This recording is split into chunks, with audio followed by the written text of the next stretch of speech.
Hello and welcome to that Double D team. I'm D, and if you didn't know, you should know. It's your boy JD, and we are back once again For our Marvel Netflix review videos, continuing today with Luke Cage Season 1.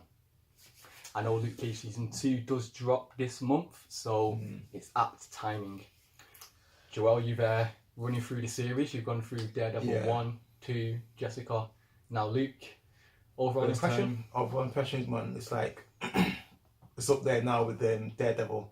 I wasn't a big fan of Jessica Jones, to be honest, but Daredevil and Luke Cage, it's just like, well, I think I'd say Daredevil just inches it just by like a fraction, but Punisher and Punisher and all them, Luke is definitely fun. Yeah, there's a lot of great acting in Daredevil, but in Luke Cage, man, it's like the casting in this is just stellar from top to bottom. Something totally different as well, because you change environments now to Harlem. Yeah, Harlem kind of as well still feels New like York, a character. Vibrant colours, you've got the musical culture and all of that. The music on that effects. The music in this show was just on point. Like little blaxploitation type of feel to it, like Harlem in the 80s and that. So yeah, really good. If you all don't know who Luke Cage is, if you've not read none of the comics, and obviously Heroes for Hire is link up with Danny Rand and Iron Fist. You've got a lot to look forward to. We start the season introduced to Luke. He's working as a sweeper at Pop's Barbershop. Yep. And he's also a dishwasher at Harlem's Paradise, which is a club run by Cottonmouth and his sister Maria. Yeah, it was cousin Maria, yeah. They're kind of like head honchos in Harlem of like gangs and criminals. Yeah, the criminal underworld, like the bosses, like because Mariah's a councilwoman. Or she's running for like authority figure in it. Yeah. And you've got like the underworld kingpin who has like he's got like cops on the payroll and you've got fingering all these kind of pies and drugs, stuff. So guns, all the money from that as well goes towards Maria running her campaign so she can become more powerful and political. So it's a nice bit of like what's the word before now? Duality between them two, like from the legal standpoint of like from Mariah to like the criminal standpoint of quite a the criminal underworld and everything. It's all sits up really nice. Money to be made. So obviously Luke, down on his luck, working a few jobs because obviously he's not rich or anything like that. Guys in the dough. Yeah. At this time, there's a gun deal going down between some Cottonmouth thugs. One of them is called Chico. And I think the other guys who were with the guns were Diamondback Goons? No, it was they were the ones supplying the weapons. Because it was from Hammer Cologne, Industries. I think it was. Colognes. Yeah. That's it, yeah. And they were getting weapons from Hammer Industries, which you've obviously seen in Iron Man 2, just in Hammer, all that type of tech. But yeah, the gun deal goes bad. As you would expect. Here's the setup. Right, let's crack in with it. So this now introduces you to a cop called Misty Knight, who anyone who's a big fan of the comics will know her story and what it may lead to. And when you first see her as well, she's like at the bar where she first meets Luke. But at first, when I first saw her, I thought she was like a dancer or something, one of the Cottonmouth's girls, and that because she was there scoping them out. Undercover, so she was just appropriately in that. So. And a nice bit of banter with Luke, see some chemistry there. Got some coffee together. Sweet Christmas. Some coffee. Nice, milky, sweet. Go grab coffee? If Luke Cage offers you coffee, make sure your night is clear. You ain't going home till the morning, maybe, and packing in a handbag. Walk of shame. Misty Knight's also got a partner called Scarf. So those two are both working on a case looking into this drugs deal, gun deal gone bad.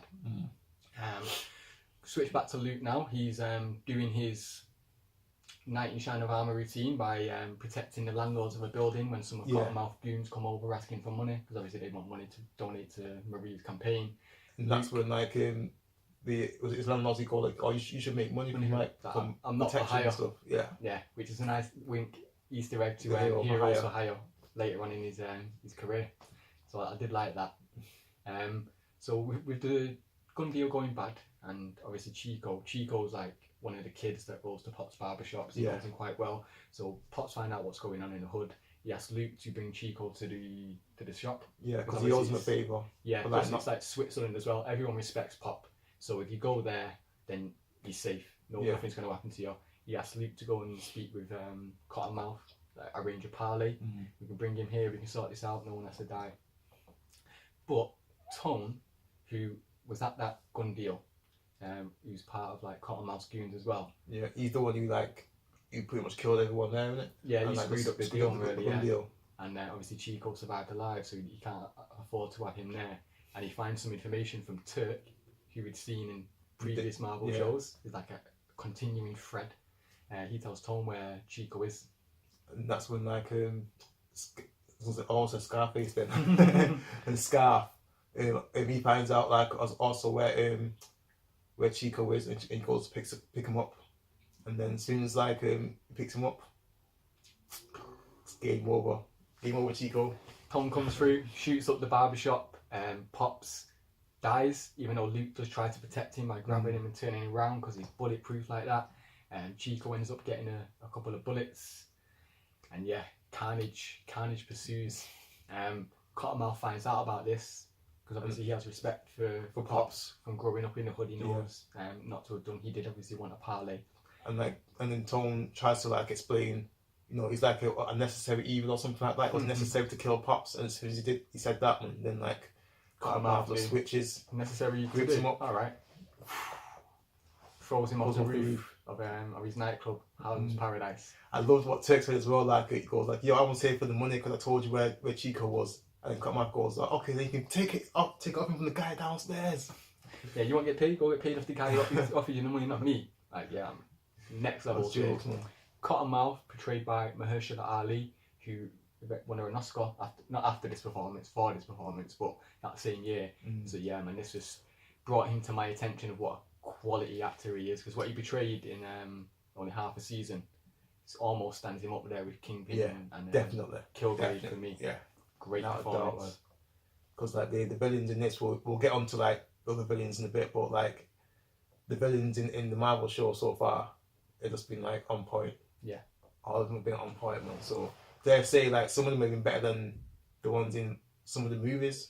Well, then again, the movies only have 2 hours to portray that, and they focus on the hero. Whereas but in terms of performance wise and what he got in terms of screen time and that, it's the quality of actor you're getting for a TV role. Yeah, it's like Mahershala Ali, A-list Hollywood actor, playing a villain on a Netflix show from Marvel. It's I'm so thankful. I mean, we got who played Hela?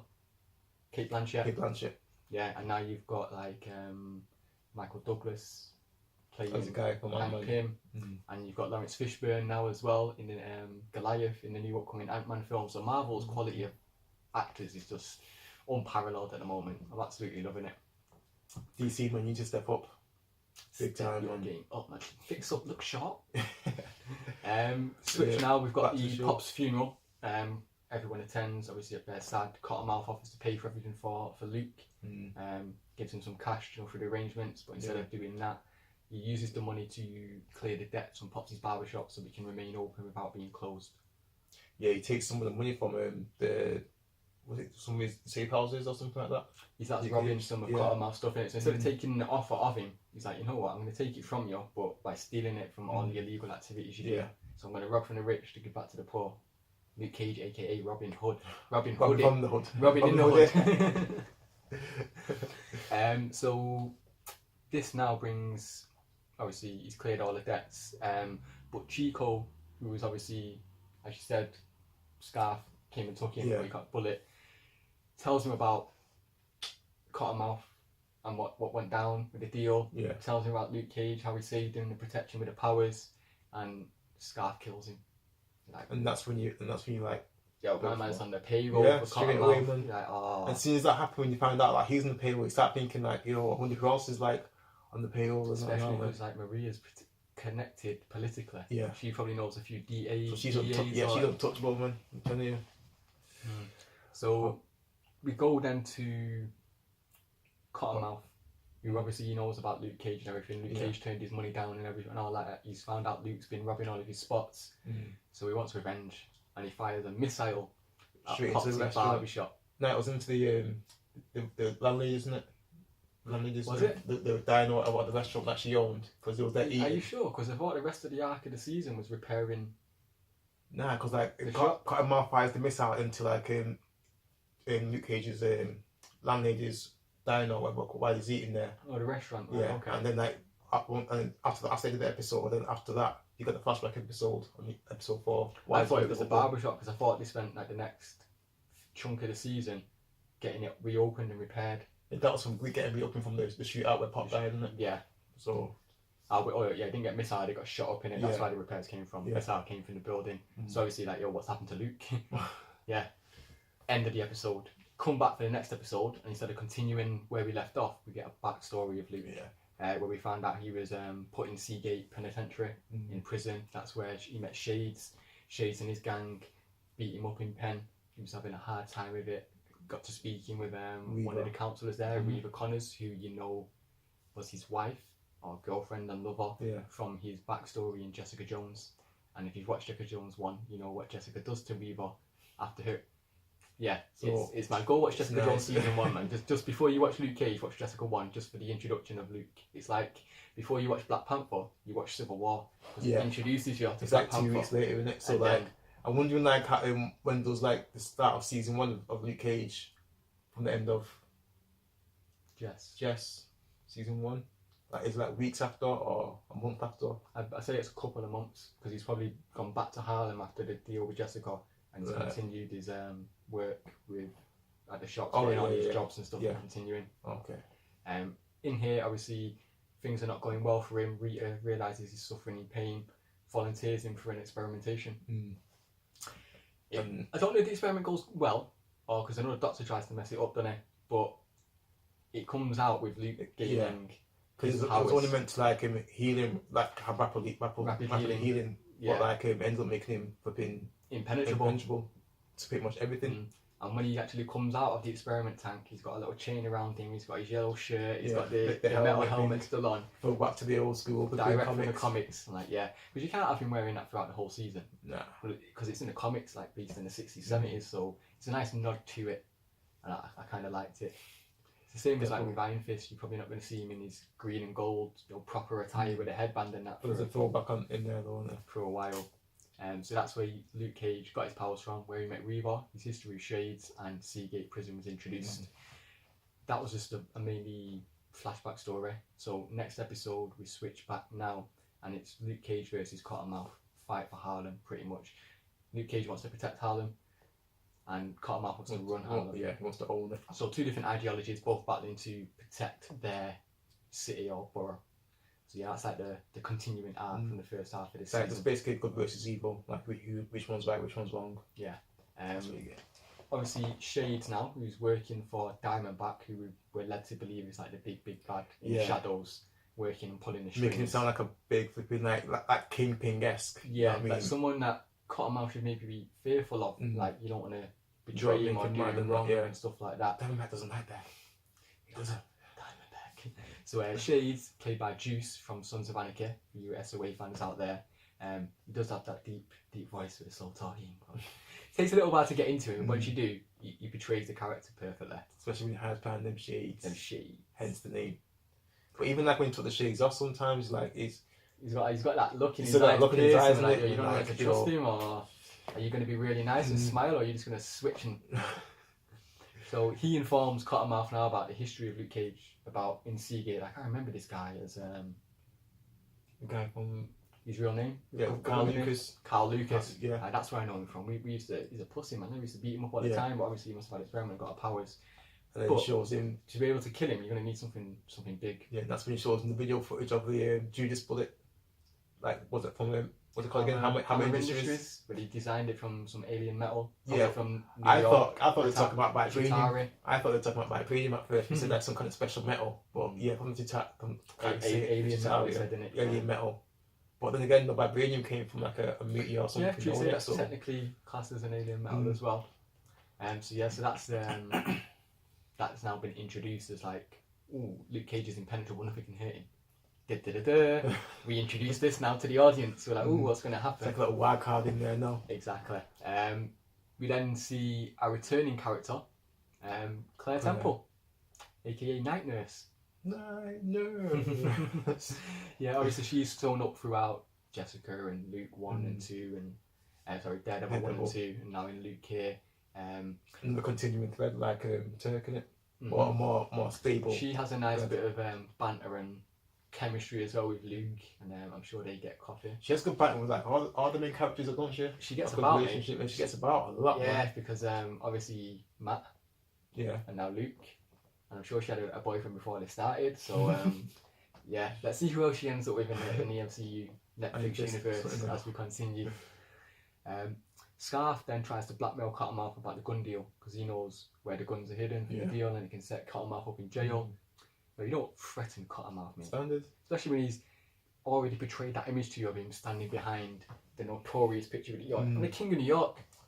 I love that picture. I'm a gangster. Oh, it's awesome, isn't it? It's awesome, man. Even especially that one shot where he's like stood in front of the picture, the crown's there, and it's like in his club in his wall. Yeah, me and JD actually went to the proper memorial in Bed-Stuy in New York, this last New Year. Oh, pay respect to the notorious mate, king of New York. Notorious. Oh, I just love that imagery. It's absolutely amazing. Should get that on my wall, man. You don't threaten Cottonmouth, so bam, shot, killed, gone, dealt with. No, he wasn't killed, man. He wounded him, though, wasn't it? Yeah, I think he tried to. That was his intention, innit? But obviously, cops are quite slippery, so he manages to do an escape, and he ends up hiding at Pops. Obviously, because he knew about Luke and that, so yeah. So Luke's there, and obviously with Claire. Claire's there, yeah. So turns up, Claire tries to help being a doctor, but they need to go on the run because obviously you got Cottonmouth goons coming after them. And whilst they go on the run though, and trying to hide from all these goons and get to a hospital, Scarf dies along the way because obviously bullet wounds and stuff like that. Claire and Misty then link up and find some evidence from Scarf's apartment, his apartment, and they then arrest Cottonmouth. So with Cottonmouth in jail, but Shades kills one of the witnesses or one of the key people that gave evidence, towards the gun deal, Gesundheit, or what had happened. So with her gone, that's a key witness gone, the case falls apart and Cottonmouth is set free. Him and his slippery liar as well, man. Born does not have more than high up connections. So with him off, he then goes back to Harlem's Paradise. Starts having a big argument with Maria about how he was manipulated by, is it Big Mama Mabel when they were kids, because he was very talented as a piano player, pianist, and she was like, nah mate, we're a family, that's in the game. You need to toughen up, you need to be a murderer, you need to be a killer.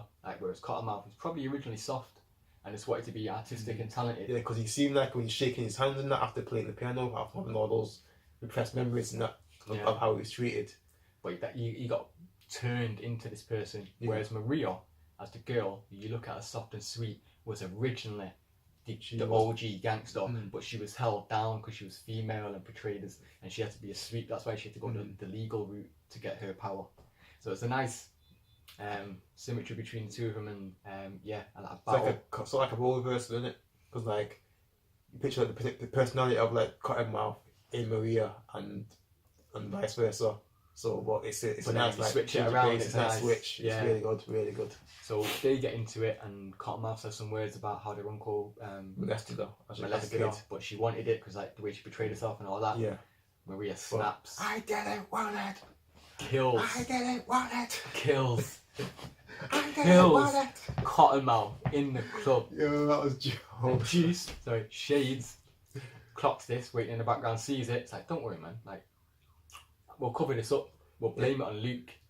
But Shades is very smart because he's not doing it to help her. He's doing it because he knows now he can probably manipulate and control Maria more than he could Cottonmouth. So if anything, he's a step closer to being more in power. He saw how mentally unstable she really is. So it's nice thing for it, like a flipping opportunity. He can see an opportunity to manipulate her, but he also sees how unstable she is and dangerous she is. So he needs to play this very carefully because obviously Shades wants to be the main guy.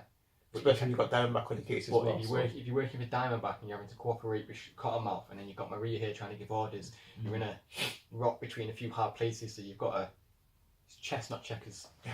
To manipulate your way around the board. So this is when you start to like Shades a bit more. You think, oh, he's got a bit of interesting character now, more than just like a lackey or henchman. I still don't like him. I would like to see him a bit more like more gunfights, some more action scenes though.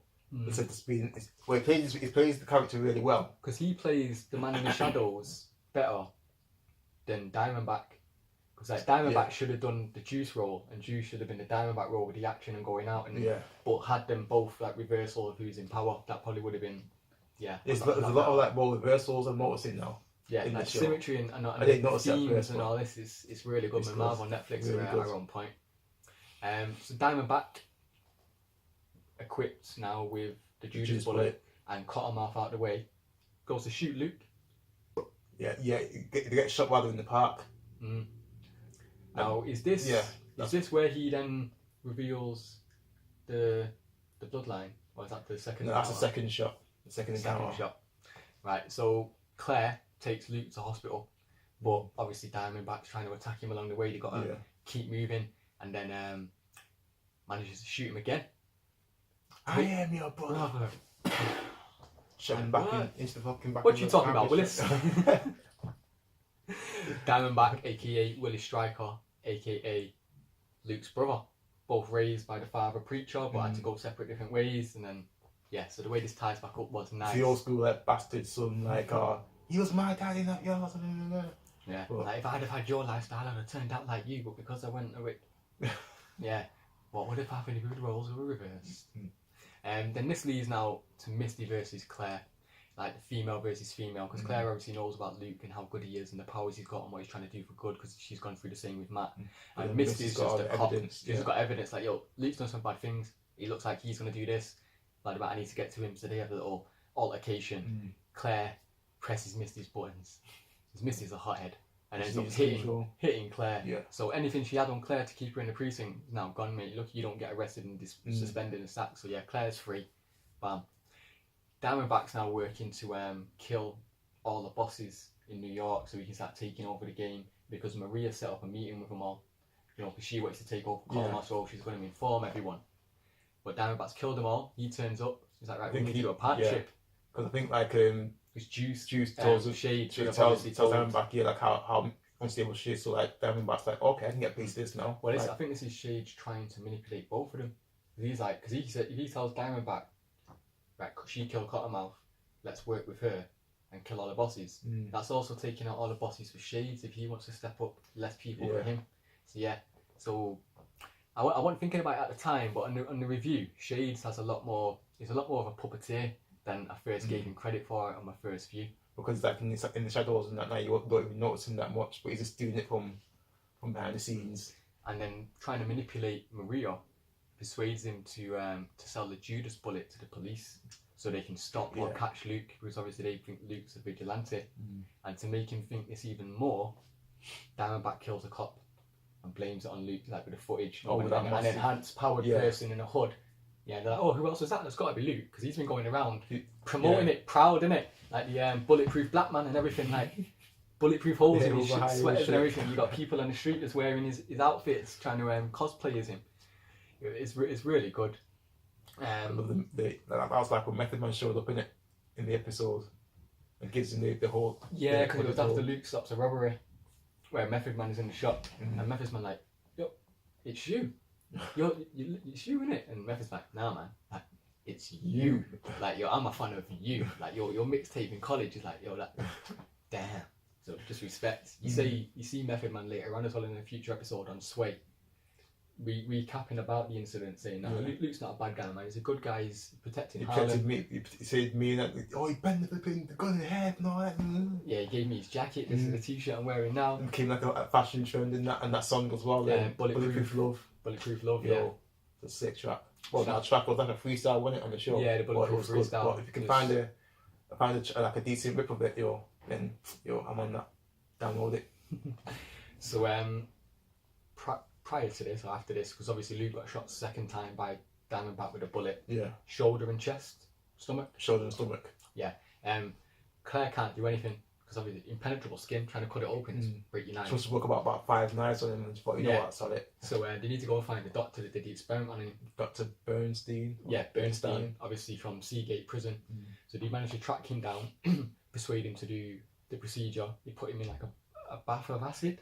Yeah. To like make his skin soft enough to actually get the shrapnel out of his stomach. Yeah. Oh, that was it manages. It works to go successful, but like, ooh, I'm like, yeah, I wouldn't really want to be that I don't know I'm cutting me open, but in acid as well. That's the thing. It saved his life, so I'm assuming like all is forgiven. Yeah, but plus he had the was it the pen drive or the files and that showed him how to do it in the first place. Ah, yeah, because Bernstein had all the information from there. He's like a kind of a shady guy, wasn't he? Because Luke and Claire didn't trust him, so like he took the pen drive and said like, make sure you don't like do this again. But he had a copy. Yeah. So you never know what could happen again. Sneaky. This is now setting you up into like, if it was a film, the third act. We're into like the final 1, 2, 3 episodes. The big thing, obviously, Luke's been shot, been surgically removed the shrapnel. He needs to go and save Harlem. It's him versus Diamondback. So he's just, but obviously the cops are trying to take him down as well. Yeah. So it's all hectic. Well, one cop catches him and lets him go, innit? I think he's go to him. He went to Pops. The cop went to Pops as a kid, innit? So or new Luke from high school or something. They've got an affinity. It's like there's a bit of like mutual respect there, so he let him go. Yeah. Is it the same with Matt in Daredevil? Like he knows a cop, doesn't it? I think so. From his history and being raised in Harlem. Hell's Kitchen. So he's got one cop there who he kind of gets a bit of information from, gives a bit of information to, and he's kind of leaning towards Daredevil. Okay. It's kind of similar here, isn't it? You've got someone in law enforcement that's a friend rather than an officer. You can get a bit of leeway from. So obviously, it's Luke versus Diamondback now, and it's about to pop off. But before that, Luke and Misty and Claire and Diamondback are all converged at Harlem's Paradise Club, because obviously that's where you're going to find the main players, isn't it? At the spot. That's the main spot. But things go left, and Diamondback starts shooting up. Don't know if he shoots at the place, but he manages to shoot Misty Knight. Yeah, because I think like she was trying to basically save all the people in there and that. In a round. Yeah. Plus that girl who was the witness. Plus that girl who was the witness is not in the one that he paid off to say Luke had done some stuff. So Misty gets shot. Luke manages to take it around the corner, and Claire's there, gets taken as hostage. Along with all the other people in the room. Claire manages to chat to that chick. Like, I shouldn't have done this, I shouldn't have done that. Here's a little secret escape route for you. Do you want to go to the room? She uses that, manages to get to the back room with Misty and Luke. She starts trying to find him, like knocking on the wall and that. And then like Luke Hayes on the other side, boom, punches it through. And then she's trying to obviously help Misty, but someone comes to kill him or take him out. I don't know who it is. I think I've seen a guy that we've seen previously on. It might have been Cologne or someone else, but some gangster type figure anyway. Obviously tries to come and take them out because they've got a little situation going on. Whilst Luke is obviously going to go away. Who comes to? It wasn't someone memorable, like name wise, but it's someone you'd seen. You know what I'm saying? Okay. It's like a red shirt henchman, because that's why Luke goes away, leaves them two alone. But if you leave two females alone, you've got to be a little angle, which is why Misty's trying to fight him off. That's why she can't get patched up straight away. Was it Juice? Was it? Because I was thinking that it was because Juice does get arrested. Or she just get arrested, isn't it? Right, and I thought them two gang up on him and take him out. I knew they were successful, so with them being successful, I assumed it was just some random guy, but it could have been Shades. Yeah, that makes a lot more sense. It was Shades, but I didn't like how they took him out, man. With ease, basically. I always had Shades as like a quiet guy, but like he's more sickly fucking martial more arts. In the mind. He's more of a puppeteer than an actual hands-on. Especially because he's not really built like someone. That's what I mean. Because a guy his size and that would have been like with that martial arts or something in it, but. It was Claire and Misty who climbed up on him, took him out, handcuffed him. Claire's got heart and fighting spirit, and Misty's trained in police combat, so you can it wasn't the greatest thing, but it was just something to pass your time so you can get Luke to go against Diamondback. But Diamondback escapes, and the cops surround the building, and Luke is arrested because obviously that's where he came for. Misty gets him off though, isn't it? Yeah, or he escaped from pen, didn't he? Yeah. Sorry. My bad. Is it through the wall? Does he punch his way out? He punches his way out.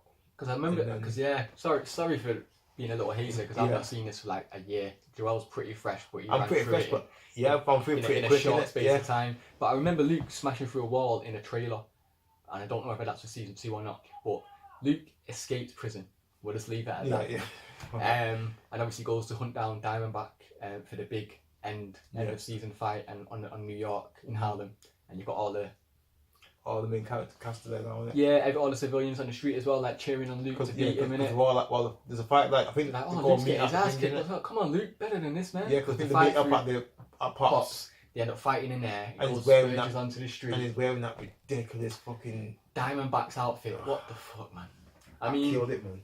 I've liked how Netflix have approached the outfits, because in Daredevil, you gave him just a simplistic black version, and you didn't get the red suit till the end. Then it keeps. But even the black outfit in Daredevil was pretty cool, man. And it was a nod to his very first image in the comics. And in here, Luke Cage, little wink and nod to the yellow outfit. Now Diamondbacks is straight from the comics, but you could have adapted it to be a little bit more realistic in real life. Not futuristic, like. But it was literally taken from the comics. I'm like, it didn't suit him. Do you know what made me think of that when I first saw it?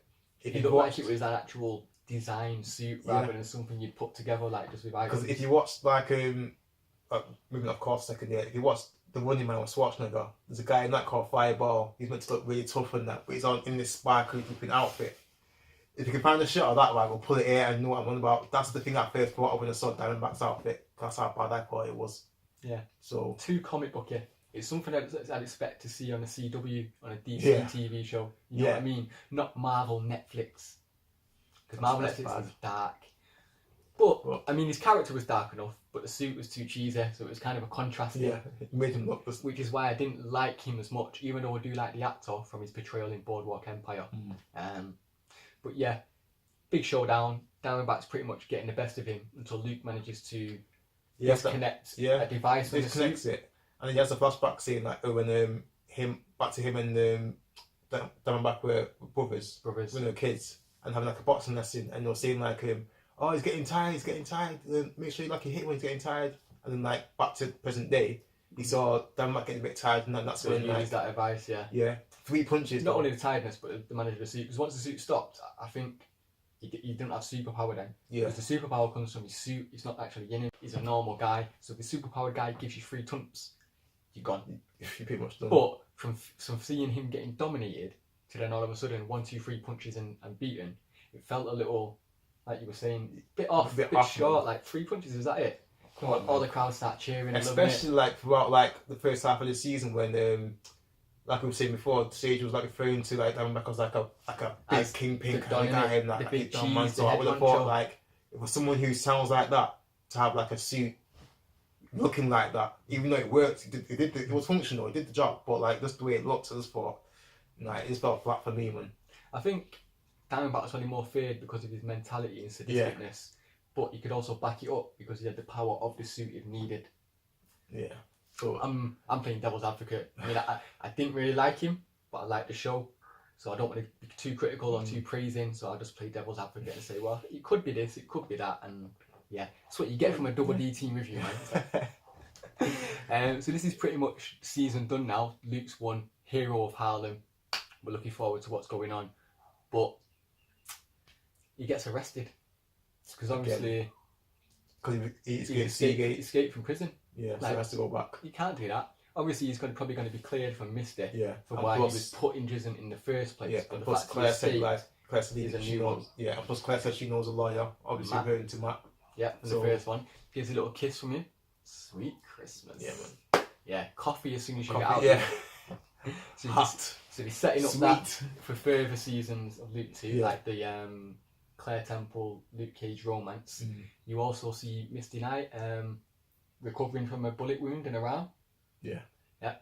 Set up. And Claire meets him. Maria and Shades reopen the club because Diamondback's gone. Yeah. Her brother's gone. All the gang leaders been taken out. Mate. Luke Cage is in prison. You got that little kiss with it, or you wouldn't even call it a kiss. Some people say it's a bite, innit? Yeah, went to kiss him, rubbed the lips on him, give him a little bite, a little bit of tease. Like, she's playing Shades a little by using her sexuality to keep him on side, but Shades wants to be on side anyway because he just wants to be in a power position. Yeah. And if anything, he can maybe double cross or betray her at some point to take that lead role. So they're in it for a partnership there. A partnership rather than a relationship. So it's sort of like Mariah and Cottonmouth, but Shades a different kind of Cottonmouth. He doesn't like have the mad, I wouldn't say madness, but like the kind of mentality that Cottonmouth would have. He's probably more suited to the game. Yeah. But doesn't know the game or run the game as good as Cottonmouth did. but maybe can do with Maria's influence. So that's setting up something nicely for season 2, because obviously if Luke Cage is in prison, they can run Harlem. Claire, with her showdown with Misty when they had to fight against Shades, she realises she might need to do a bit of backup. All these superhero power people she knows, she's going to be in trouble in a lot of situations, so she picks up a little leaflet for self-defense class. Advertised by a Colleen Wing. Look out for her in the next season review for Iron Fist. So the syncing things up really nicely here. It's all connected. I've not seen Iron Fist yet, but so I'm going to be looking forward to it. It's next on my list. Colleen, for me, stole the show. Her performance, really good. Okay. Yeah, because a lot of people criticised Danny Rand, for his performance as Iron Fist. I thought he was okay. I thought the villains were pretty good. You'll like the villains, but Colleen, for me, emotionally and just as an audience member, I engaged with her more than Danny. So I thought she stole the show more. Her character arc was a lot better than Danny's for me personally. So I was looking forward to Colleen and seeing a little taking of her advertisement. I'm like, ooh, could this be Daughters of the Dragon? Because Misty and Colleen and are you up on Daughters of the Dragon? Are you aware of Misty Knight? No. I won't spoil anything then. Okay. We'll wait for our season 2 review. The thing about Misty Knight as well, because like she had these I thought they were powers at first when you see like little scenes where she's in like a crime scene and she's like visualizing all the things that may have happened. I think they're trying to portray how good of a cop she is. Yeah. Like she's a really good cop. I got that like later on in the season. She probably could be promoted more, but she likes being on the streets in the cases rather than delegating with people. I well thought that was like some kind of like secret power she had or something. Not secret powers, but she knows how to fight. She's got spirit. She's a bit hot-headed, but she's good at her job though. Yeah, she don't get superpower, but she gets enhanced in the future. I'll leave it at that. Okay. Anyone in the comics knows exactly what I'm talking about, and you'll see that in Defenders, Luke Cage, Season 2 and Iron Fist. We finished the season now with Bobby Fish cleaning up the barbershop from the shooting. Yeah. And the fight as well. And he manages to find some documentation. This documentation evidence is probably what can free Luke Cage.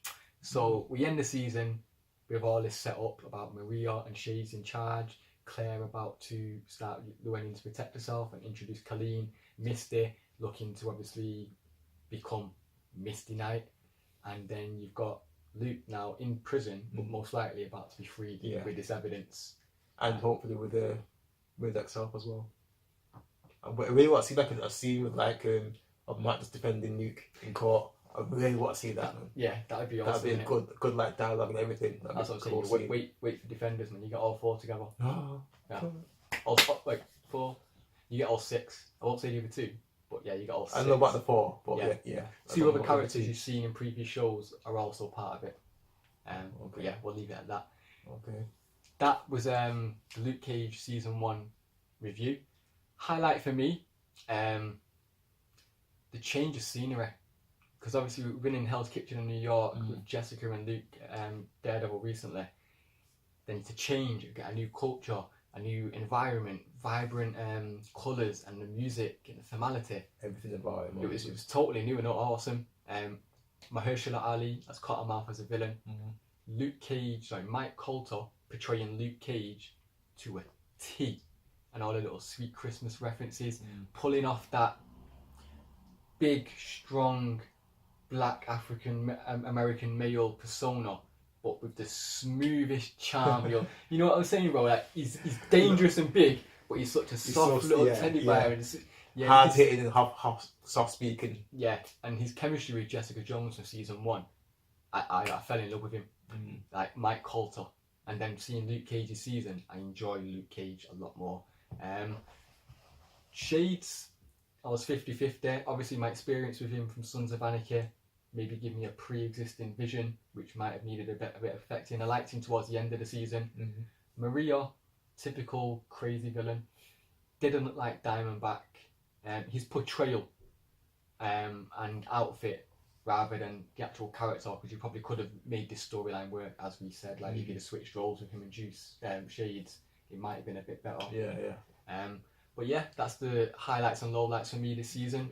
JD? My highlights, I think for me, episode 4, the flashback episode, was my favourite episode because I really do like origin stories, like Yeah. an actual seeing the origin happen and stuff like that, not just like hearing from it, like from reference or something. Previously on Luke Cage. Yeah, things like that, man. I just don't like it. I appreciate it being told, but I just want to see it for myself and see how it Especially goes on. for a character that we're not too familiar with. Yeah. It's not like, oh, it's the 6th Spider-Man film reboot. Oh, let's do Uncle Ben gets killed again. Like, Yeah, not again. Sad that, man. Or Batman, his parents getting killed. Again, and all that. like, Again, everyone knows that, man. No Yeah. matter what generation you're from. Whereas with Luke Cage, you're like, who? How did he get his power?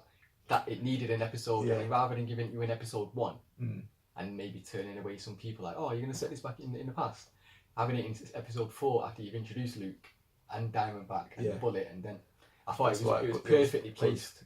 Perfectly.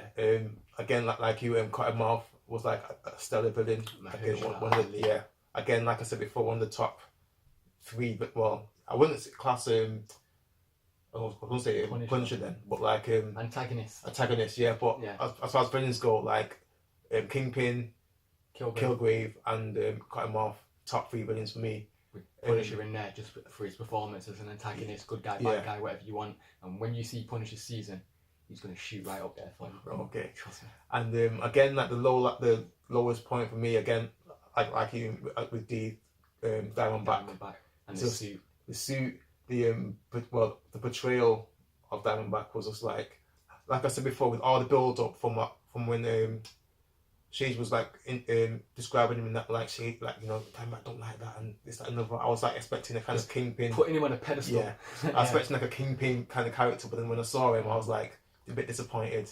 So Diamondback, like his reasons and actions, I liked. Kind of made sense. Just like, the way how he went about it. The Judas bullet, trying to manipulate Maria, taking out the goons, having an actual outfit, so you went actually head on with Luke. Like, not many guys would have went head on to fight Luke. Yeah, they wouldn't try to get someone to do it for him from a distance. So you can see he had good elements to him. Yeah, and plus he has a personal element as well. Didn't come up on the screen for me.